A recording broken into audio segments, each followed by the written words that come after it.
Hello फ्लिक्सर्स, तो कैसे हैं आप सब। उम्मीद करते हैं आपका दिन शानदार जा रहा है। तो आज की जो मूवी आपका भाई एक्सप्लेन करने वाला वो हुए काफ़ी खतरनाक, क्योंकि आज की मूवी में हम देखेंगे कि कैसे एक वेदर ऑफिसर हमेशा के लिए एक ऐसे आइलैंड पे फंस जाता है जहां पर उसका मुकाबला काफ़ी खतरनाक राक्षसों से होता है। तो मूवी में काफ़ी मज़ा आएगा, तो वीडियो को अभी से लाइक कर दो, चैनल पर न्यू तो सब्सक्राइब भी ज़रूर कर लेना।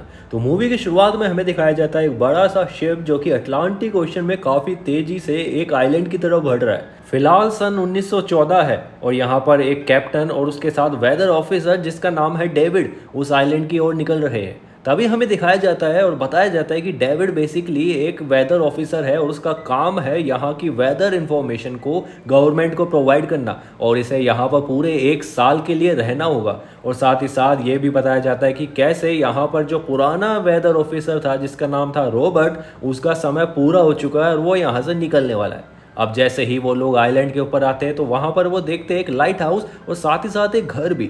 अब जैसे ही वो कैप्टन और डेविड घर के अंदर जाते हैं तो घर के अंदर किसी का भी नामो निशान नहीं था, क्योंकि घर काफ़ी सूना था और घर के ऊपर मिट्टी इतनी ज़्यादा जमी हुई थी जैसे सालों से यहाँ कोई अंदर ही नहीं आया है। अब इन्हें यहाँ पर इस बात की चिंता सता रही थी कि आखिर पुराना वेदर ऑफिसर रॉबर्ट एक्चुअली गया कहाँ है, क्योंकि फिलहाल उसका समय पूरा हो चुका है और उसे कैप्टन के साथ वापस जाना होगा। इसके बाद वो लोग सोचते हैं कि क्यों ना सामने लाइट हाउस पे पूछा जाए, पर जैसे ही वो लोग लाइट हाउस के पास जाते वहां लकड़ियां कुछ इस प्रकार से लगी थी जिसे देख करके वो सब चकित रह जाते। अब इतनी सारी नुकीली लकड़ियों को देख करके डेविड को ये शक होता है कि आखिर ये लकड़ियों को इस तरीके से किसने लगाया, और अगर जो लगाया है वो है कहाँ पर, और साथ ही साथ इनको किससे बचाया जा रहा है। अब जैसे ही अंदर गेट खटखटाया जाता है तो अंदर से कोई जवाब नहीं मिलने पर डेविड गेट को तोड़ देता है। और गेट को तोड़ने के बाद जब वो ऊपर जाकर के देखते तो एक आदमी सो रहा होता है जिसका नाम है ग्रूनर। अब ग्रूनर को जैसे ही ये लोग जगाते हैं और उससे पूछते हैं कि पुराना वेदर ऑफिसर कहाँ है, तो ग्रूनर बोलता है मुझे नहीं पता। तो फिर उससे पूछते हैं कि तुम्हें कैसे नहीं पता, आखिर उसका क्या हुआ, तो बोला मर गया होगा वो। यहाँ ग्रूनर के इस तरीके के रवैये को देख करके डेविड और कैप्टन टेंशन में आ जाते और उससे आखिरी जवाब मांगते अगर वो मर चुका है तो उसकी डेड बॉडी खाएं, और इस पर ग्रूनर कोई जवाब नहीं देता। अब उनको लगता है कि ग्रूनर सटिया गया है। इसके बाद डेविड और कैप्टन बाहर चले जाते। तब कैप्टन डेविड से बोलता है कि अगर तुम हमारे साथ जाना चाहते हो वापस तो अभी भी जा सकते हो, अभी भी समय है, क्योंकि यहाँ मुझे नहीं लगता तुम कुछ कर पाओगे। पर सरकार ने डेविड को इस आइलैंड पे भेजने के लिए काफी मोटा अमाउंट दिया था। अब इस अमाउंट को लेने के लिए डेविड भी मना नहीं कर सकता था क्योंकि उसे पैसे की बहुत जरूरत है। इसके बाद कैप्टन वहां से निकल जाता है और साथ ही साथ जाता जाता वो डेविड को एक रिवॉल्वर भी देता है सेल्फ डिफेंस के लिए, क्योंकि उसे ग्रूनर का रवैया बिल्कुल पसंद नहीं आया था, और साथ ही साथ किस प्रकार से पुराना वाला वेदर ऑफिसर भी वहां से गायब है। ये सब देखने के बाद वो काफी टेंशन में था पर उसे जाना ही पड़ा। इसके बाद हमें दिखाया जाता है कि डेविड अपने घर में वापस आ चुका है जो कि रेत से भरा हुआ था। अब डेविड यहाँ पर काफी सफाई करता है और उस घर को रहने लायक बनाता है। इसके बाद वो वहां पर कुछ डायरीज भी पढ़ता है जो कि पुराने वेदर ऑफिसर्स की द्वारा लिखी गई थी। साथ ही साथ किस प्रकार से पिछला वाला वेदर ऑफिसर जो कि 1913 में यहाँ पर आया था उसके द्वारा पढ़ी हुई डायरी भी वो पढ़ता है। तभी उस डायरी में वो देखता है कि यहाँ पर कुछ अजीब क्रिएचर्स के स्केचेस बना रखे। अब उसे कुछ समझ में नहीं आता कि इस तरीके के क्रिएचर्स की स्केचेस आखिर यहाँ क्यों मिलेंगे, पर तभी उस पर गेट पर खटखट की आवाज़ आती है। अब उसे लगता है कि शायद ग्रूनर आ चुका है, तभी वो उसका नाम बोलाता है ग्रूनर ग्रूनर, पर पीछे से कोई रिस्पॉन्स नहीं आता है। इसके बाद वो डर जाता है, नीचे जाकर के अपनी गन निकालने की कोशिश करता है, पर उससे पहले वो नीचे देखता है तो एक अजीब से प्राणी का हाथ निकल करके आता है। इसके बाद डेविड उस पर अपने जूतों से हमला भी करता है और डेविड की सांसें यहाँ पर भारी हो चुकी थी, दिल बिल्कुल थम चुका था और पैर कांपने लगे थे, क्योंकि ऐसी आवाज़ें उसने आज तक नहीं सुनी और ना ही ऐसा जीव को भी देखा। इसके बाद वो नीचे अंडरग्राउंड में जाता है और वहाँ पर कस करके अपने आप को बंद कर लेता है। तभी डेविड बाहर देख ही रहा था कि उसके सामने अचानक से वो जीव झपट्टा मारता है और डर के मारे डेविड भी चाकू लगा देता है उसके ऊपर और सीधे उसके फेस के ऊपर कट डाल देता है। अब इस हमले के बाद वो जीव काफी तेज चिल्लाता हुआ दौड़ रहा था घर के चारों ओर। अब डेविड की सांसें और भी ज्यादा भारी हो गई क्योंकि उसे लग रहा था अब वो जख्मी होकर के और भी आक्रामक रूप से वापस हमला करेगा। पर समय जैसे ही बीतता है इसके बाद डेविड वहां पर बैठा ही रहता है और सारी रात जाग करके बिताता है, क्योंकि उसे डरता है कि वो जीव कभी भी वापस हमला कर सकता है। इसके बाद अगला दिन दिखाया जाता है और डेविड अभी सुरक्षित है। अब डेविड वहां पर उन फुटप्रिंट्स को फॉलो करता है और देखता है तो वो सारे समुद्र के अंदर जा रहे। अब उसे ये समझ में आ चुका था कि जो जीव थे समुद्र से आते और रात के वक्त आते, सुबह वापस चले जाते।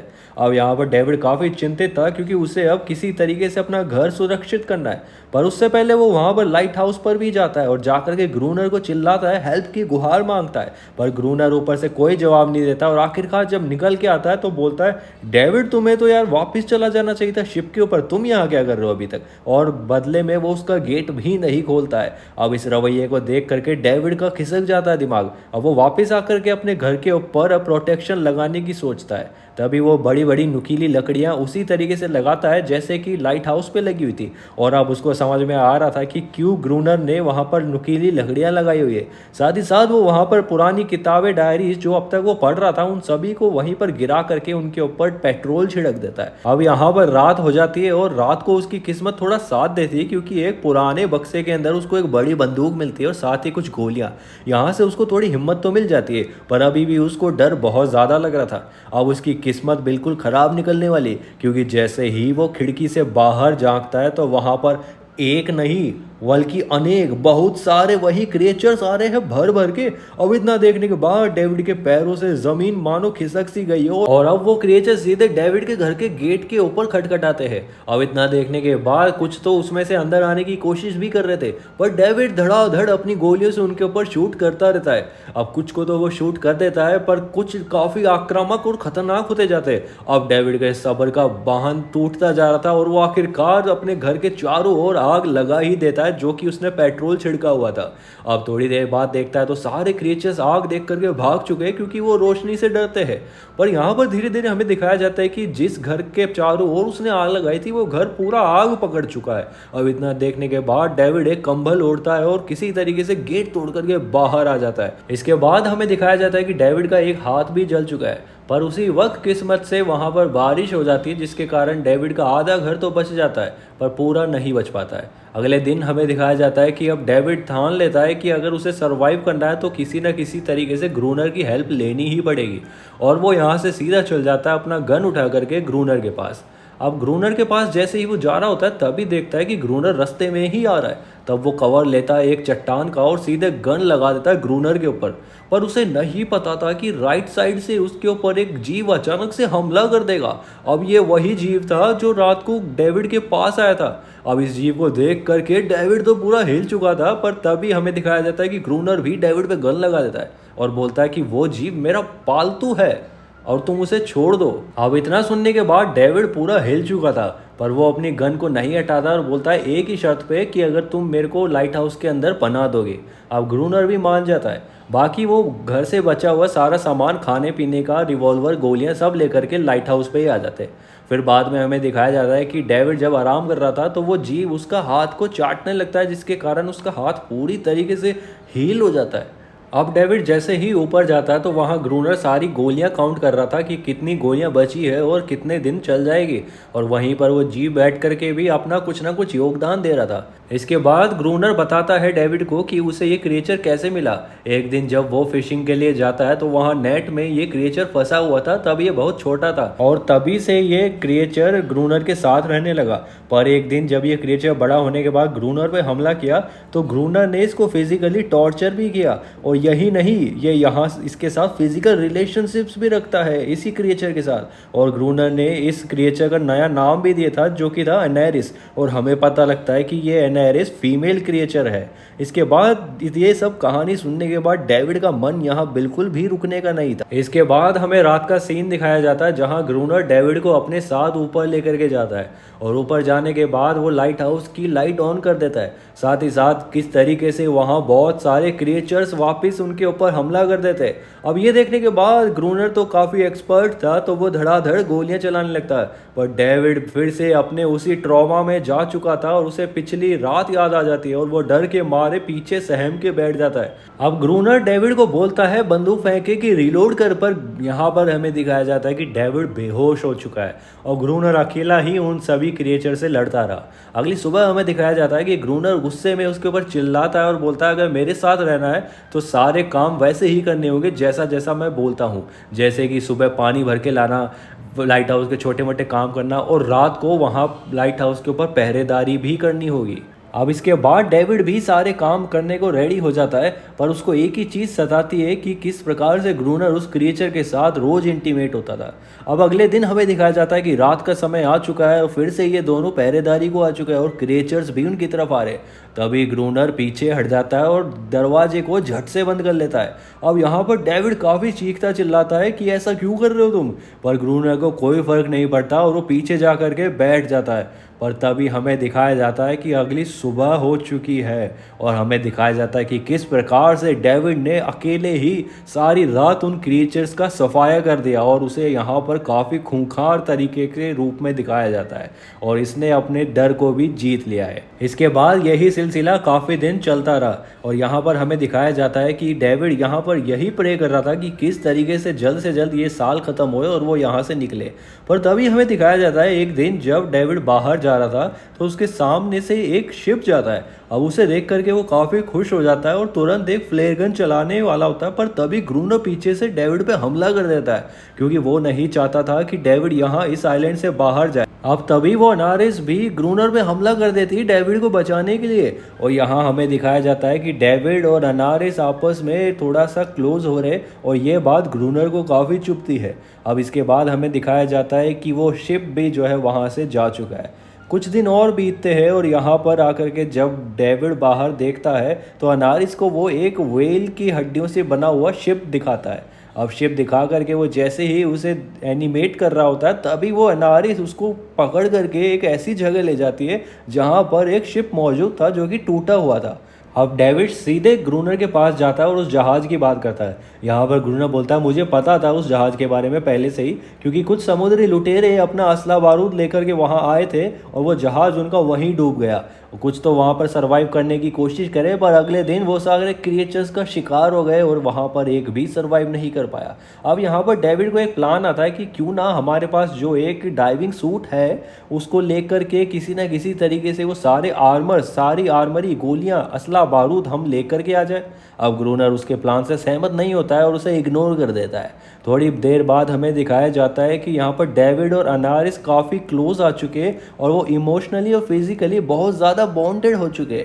अब ये सब देख लेता है ग्रूनर छुपकर से और छुप कर के देखने के बाद ग्रूनर को बहुत ज़्यादा गुस्सा आता है क्योंकि उसे लगता है कि अब अनारिस उसकी दासी नहीं, धीरे धीरे वो निकलती जा रही है। तभी यहाँ पर ग्रूनर एक शैतानी प्लान बनाता है और वो अचानक से डेविड को बोलता है कि मुझे तुम्हारा आइडिया लगा अच्छा, और अब अपन सीधे चलते हैं और वो असला बारूद लेकर के आते हैं। दरअसल यहाँ पर ग्रूनर ने ये सोचा था कि वो पहले तो सारा असला बारूद निकलवा लेगा इससे और इसे वहीं पानी में छोड़ देगा ताकि सारे क्रिएचर इसको वहीं खा जाए। अब ग्रूनर और डेविड सीधे वहां लोकेशन पे पहुंच जाते हैं और डेविड अपना आयरन डाइविंग सूट पहन करके समुद्र के तट पे पहुंच जाता है। अब गहराई में जाने के बाद वो किसी न किसी तरीके से आर्मरी ऊपर पहुंचा देता है, पर जैसे ही वो आखिरी वाली ले जाने वाला था तभी सामने अचानक से क्रिएचर उसे देख लेता है। अब उस क्रिएचर के देखते ही डेविड को अचानक से झटका लगता है जिसके कारण वो पीछे गिर जाता है। अब वो डाइविंग सूट इतना भारी था कि डेविड हिल भी नहीं पा रहा था और ना ही अपना हाथ हिला करके ग्रूनर को कोई सिग्नल दे पा रहा था। अब इसी दौरान यहाँ पर डेविड डिसाइड करता है कि वो सूट को यहीं छोड़ देगा और खुद ही ऊपर आकर के डाइव करता है। अब इसी के बाद हमें दिखाया जाता है कि यहाँ पर काफ़ी अमाउंट में ये असला बारूद और गोलियां लेकर के आ चुके हैं। अब अगली सुबह डेविड और ग्रूनर वहाँ पर डायनामाइट लगा देते हैं, वो भी 2 लेयर्स के अंदर, एक जो कि टावर के बहुत करीब थी, एक थोड़ा दूर। अब काफ़ी दिन बीत जाते हैं और यहाँ पर कोई भी अटैक नहीं होता है। अब ग्रूनर को बहुत गुस्सा भी आ रहा था क्योंकि वो काफ़ी एग्रेसिव हो चुका था और चाहता था कि उस धमाके से वो काफ़ी क्रिएचर्स को उड़ा दे। पर इतना देखने के बाद हमें दिखाया जाता है कि ग्रूनर का सब्र अब टूटता जा रहा है क्योंकि मौसम भी बदल चुका है और अभी तक क्रिएचर्स का कोई जवाब नहीं। अब यहाँ पर ग्रूनर को लगता है कि ये अनारिस की कोई मिली भगत है और इसने जाकर के अपने क्रिएचर्स को सावधान कर दिया है, तो वो इसे गुस्से में बहुत बुरी तरीके से पीटता है और यहाँ पर डेविड पे भी हमला करता है। अब उसी रात यहाँ पर ये प्लान बनाते हैं कि वो अनारिस को यूज़ करेंगे ताकि वो चिल्लाए और उसके सारे क्रिएचर्स आए, और उसी दौरान नीचे का दरवाज़ा भी खुला रखा गया ताकि वो अंदर आए और तभी अब डायनामाइट से धमाका हुए।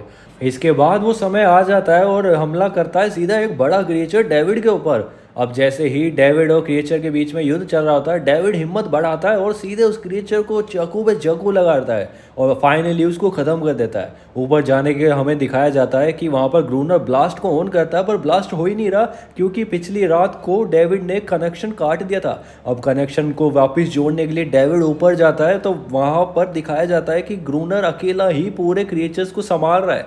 अब डेविड जैसे ही ऊपर आता है तो वो वहाँ पर फर्स्ट लेयर को धमाके में बदल देता है और जैसे ही वो धमाका होता है तो बहुत सारे क्रिएचर्स मारे जाते हैं। अब ये देखने के बाद ग्रूनर को बहुत खुशी होती है क्योंकि उसके सर पे पागलपन सवार था सबको ख़त्म करने का, और इसी जोश के अंदर वो सेकंड लेयर भी दबा देता है जो कि बहुत करीब थे, और इसी धमाके से वहाँ काफ़ी डैमेज वॉच टावर पे भी होता है और ये दोनों भी सुबह तक बेहोश हो जाते हैं। अब अगली सुबह जब ये दोनों होश में आते हैं तो अनारिस वहाँ पर नहीं थी, वो भाग चुकी थी। और डेविड यहाँ पर देखता है कि ग्रूनर किस प्रकार से बेरहमी से बचे हुए जानवरों को मार रहा है। तभी वो वहाँ के एक लीडर को भी देखता है जिसके गले में कुछ था। अब यहाँ पर हमें दिखाया जाता है कि डेविड का टर्निंग पॉइंट स्टार्ट हो चुका है और यहाँ पर वो बहुत इमोशनली वीक फील करता अपने आप को, क्योंकि उसका मानना था कि आखिर ये जीव ने हमारा बिगाड़ा ही क्या और हम किस प्रकार से इतना डैमेज पहुंचा रहे। अब ये सब बातें ग्रूनर को बकवास लगती है और वो ब्रेसलेट उठा करके पानी में फेंक देता है। वो बोलता है अपना काम तरीके से करते रहो। अब यहाँ पर दोनों अलग अलग रास्ते पर हो चुके थे। तभी हमें दिखाया जाता है कि डेविड वहाँ पर कुछ छोटे छोटे बच्चों को देखता है जो कि उन्हीं क्रिएचर्स के थे। अब यहाँ पर डेविड उनको स्वागत करने के लिए छोटे छोटे वहाँ पर पेबल्स लगाता है और उस नाव को भी वहीं पर लगा देता है। अब अगले दिन हमें दिखाया जाता है जब ग्रूनर बेहोश पड़ा था तो डेविड आकर के उसके पर्सनल सामानों को छेड़ने लगता है और यहाँ पर वो एक फ़ोटो देखता है जहाँ पर वो अपनी वाइफ के साथ भी था। और साथ ही साथ यहाँ पर एक बहुत बड़ा खुलासा होता है कि मूवी की शुरुआत में ये लोग जिस वेदर ऑफिसर को ढूंढ रहे थे जिसका नाम रॉबर्ट था, वो और कोई नहीं बल्कि ग्रूनर ही है। अब उसकी ये हालत देख करके डेविड भी बहुत ज़्यादा टेंशन में आ चुका है कि आखिर उसने किस प्रकार से अपना नाम भी झूठा बताया था। अगले दिन हमें दिखाया जाता है कि जैसे ही डेविड बाहर आता है तो वहाँ एक क्रिएचर का बच्चा उसको झांक रहा होता है और साथ ही साथ वहाँ पर रखी हुई नाव भी अब गायब हो चुकी है। अब इतना देखने के बाद डेविड मशाल को वहीं गिरा देता है। तभी हमें दिखाया जाता है कि वहाँ पर अनारिस भी आ चुकी है और उसके पीछे पूरा क्रिएचर कुनबा आ चुका है। अब यहाँ पर डेविड उनको इस तरीके से शांत रूप में देखकर बिल्कुल समझ चुका था कि ये लोग भी लड़ाई नहीं चाहते बल्कि ये बस प्यार से यहाँ रहना चाहते। पर ये बात ग्रूनर को कौन समझाए। तभी ग्रूनर अंदर से गन लेकर के आता है, वो सीधे उनको गोली चलाने वाला होता है, पर डेविड उसे ये बात पूरी समझाता है। पर ग्रूनर के ऊपर तो कुछ और ही सवार था। वो तुरंत अंदर जाता है और अंदर से एक फ्लेयर गन चलाता है जो कि सीधे आकर के वहाँ क्रिएचर के बच्चे को लगती है और उस बच्चे की तुरंत मौत हो जाती है। इसके बाद वहाँ पर हाहाकार मच जाता है और सारे क्रिएचर वापस भाग जाते हैं और अनारिस भी वहाँ से निराश होकर के निकल जाती है। अब यहाँ पर डेविड को भी बहुत ज़्यादा गुस्सा आता है और वो लाइट हाउस के अंदर सीधे जाकर के ग्रूनर से टकरा जाता है। अब इन दोनों के बीच में काफ़ी हाथापाई होती है पर ग्रूनर डेविड के ऊपर हावी होता है। अब जैसे ही ग्रूनर अपनी कुल्हाड़ी से डेविड पे हमला करने वाला था, डेविड ग्रूनर का असली नाम बुलाता है रॉबर्ट। तभी ग्रूनर वहाँ पर रुक जाता है और उसके हाथ पांव कांप जाते हैं। दरअसल यहाँ पर हमें दिखाया जाता है कि ग्रूनर ऐसा आदमी कभी था ही नहीं और जैसे उसे ये एहसास होता है वो बिल्कुल इमोशनली वीक हो जाता है और अपने आप को सरेंडर कर देता है उन क्रिएचर्स के आगे और धीरे धीरे वो सारे क्रिएचर्स मिल करके ग्रूनर को वहीं पर ख़त्म कर देते हैं। पर डेविड अंदर से गेट को बंद कर लेता है और काफ़ी दिन हो जाते हैं। अब कहानी में 1 साल पूरा हो चुका है और एक नया वेदर ऑफिसर आ चुका है। अब ये ऑफिसर बोलता है डेविड से कि पुराने वाला वेदर ऑफिसर कहाँ गया। तभी डेविड बोलता है मुझे नहीं पता कहाँ गया। और यहाँ पर हमें दिखाया जाता है कि डेविड भी अपने आप को ग्रूनर की तरह ही रख रहा है और वो भी ग्रूनर की जगह ले चुका है और ये गलतफहमी वो न्यू ऑफिसर को क्लियर नहीं करता है क्योंकि अब वो भी यहाँ से नहीं निकलना चाहता है। और तभी हमें यहाँ पर अनारिस भी दिखाई जाती है जो कि पिछली बार की तरह इस वाले ग्रूनर के साथ भी रहती है और ये साइकिल चलता ही रहता है और इसी के साथ हमारी मूवी ख़त्म होती है दोस्तों।